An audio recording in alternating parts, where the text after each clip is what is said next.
Halo teman-teman semua, gimana nih kabarnya? Kenalin, aku Umi Darmawati dari kelas C Praktikum 1 dengan NIM J3A118279. Oke, di sini aku mau bahas tentang sejarah dan perkembangan editing video dari dulu sampai sekarang. Di zaman yang penuh dengan perkembangan teknologi seperti sekarang ini, tentunya kita dimudahkan dengan adanya perkembangan teknologi informasi dan komunikasi di bidang multimedia. Salah satu kemudahan yang diberikan adalah semua hal dapat kita ketahui dengan dalam sebuah video. Nah, video itu sendiri dapat berisi tentang informasi, pengetahuan, isu terkini, maupun kehidupan pribadi seseorang. Seiring berjalannya waktu, sekarang banyak muncul aplikasi-aplikasi editing untuk video yang dapat digunakan oleh orang awam dengan menggunakan handphone saja. Salah satu contohnya adalah aplikasi TikTok. Jadi kalau begitu, apa sih yang dimaksud dengan editing video itu sendiri?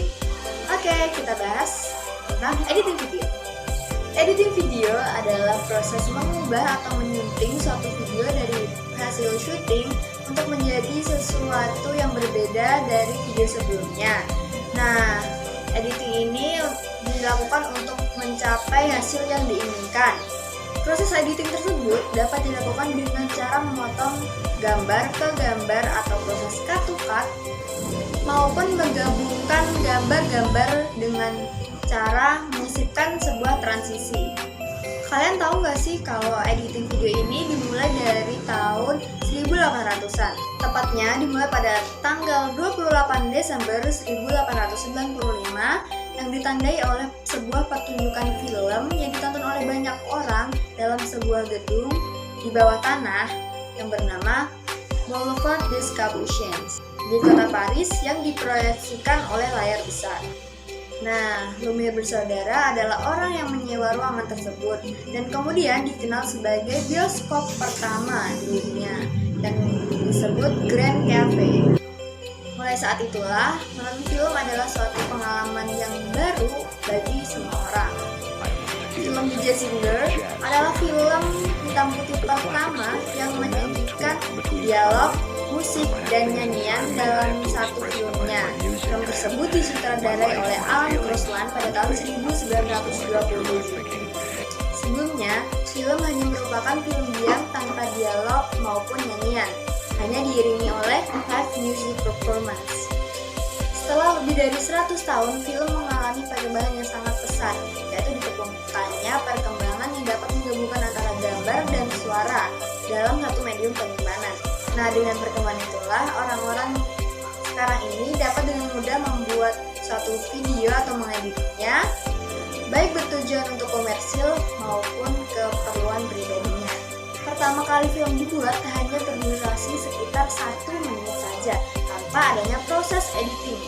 Seperti pada film Barque Sultan Deport atau yang dikenal dengan Boat Leaving the Port pada tahun 1895 yang berdurasi sekitar 49 detik saja. Film tersebut menggunakan single shoot saja. Yang selanjutnya ada film yang berjudul Baby's Meal pada tahun 1985 juga. Nah, film ini lebih pendek, yaitu berdurasi sekitar 33 detik. Film-film tersebut disutradarai dan diproduseri oleh Louis Lumiere. Film Baby's Meal tersebut berisi tentang Auguste Lumiere, yaitu istri dari Louis Lumiere, dan bayi perempuannya yang sedang sarapan. Selain itu, pada tahun yang sama juga terdapat film komedi pertama yang berjudul The Water yang berdurasi 44 detik. Film ini merupakan film dengan jokes sederhana, yaitu saat seorang tukang kebun yang dijahili oleh seorang anak laki-laki yang memainkan keran airnya. Latar dari film tersebut adalah kebun milik Lumiere Louis sendiri. Selanjutnya, pada tahun 1899 muncul film Cinderella yang berdurasi agak panjang dari film sebelumnya, yaitu 5 menit 43 detik.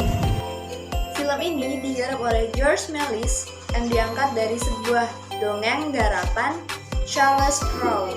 Star Film Company adalah perusahaan milik Méliès sendiri yang merilis film Cinderella ini. Film Cinderella ini diberi nomor 219 sampai 224 dalam katalog-katalognya. Nah, film Cinderella ini sudah menggunakan teknik cutting saat mengubah Cinderella memakai gaun yang lebih cantik. Jalan ceritanya juga agak lebih panjang dan melibatkan banyak orang di dalamnya. Pada tahun 1902, terdapat film yang berjudul Life of an American Fireman yang didistribusikan pada tahun 1903.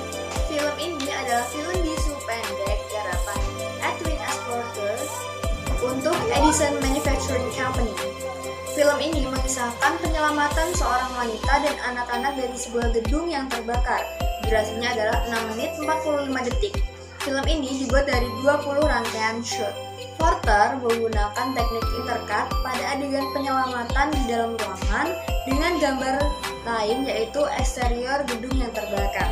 Penonton akan mengira bahwa wanita dan anak-anak tersebut benar-benar terbakar.